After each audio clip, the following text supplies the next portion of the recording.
Vous l'aurez deviné, c'est un bijou pour une organisation. Il y a énormément de bénéfices à avoir un programme de relève interne. Premièrement, des bénéfices humains. Hein, l'employé se sent considéré par son employeur.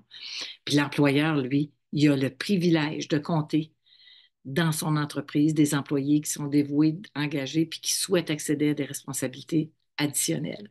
Donc, bénéfices humains incontournables. Il y a également des bénéfices financiers qui sont non négligeables. Le coût d'un programme de relève est beaucoup moindre que le coût pour recruter. Statistique Canada mentionnait un coût moyen de 15 du salaire brut du poste que l'on recrute.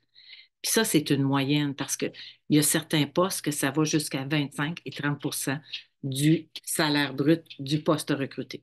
Alors, si on en a plusieurs, le calcul est facile à faire. Mais c'est sûr que quand on dit qu'il y a des avantages, il y a des inconvénients. Dans ce cas-ci, il y a des risques. L'employeur doit se dire une chose. Si je mets en place un programme comme ça, je vais être cohérent. Hein? Je suis lié.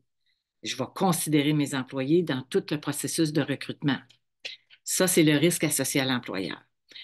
À l'employé, ben, la personne qui s'engage dans un tel processus, peut-être qu'au jour J, ça ne sera pas elle qui va être choisie.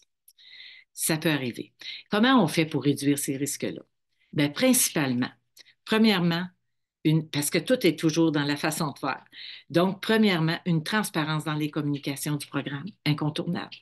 Ensuite de ça, quand vous l'élaborez ou quand vous le revisez, impliquez vos employés, c'est pour eux.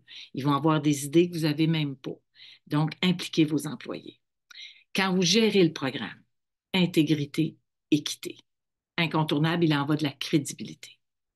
Et enfin, et non le moindre, c'est-à-dire vous devez prévoir un critère de soutien au développement professionnel de vos employés.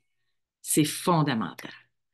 J'espère vous avoir convaincu et croyez-moi, une entreprise qui a le privilège d'avoir des employés engagés, dévoués, qui veulent aspirer à plus, c'est une bénédiction. Voilà, la prochaine capsule, le fameux PODC comme responsabilité en gestion, va devenir le PODS. Alors à bientôt et à la prochaine.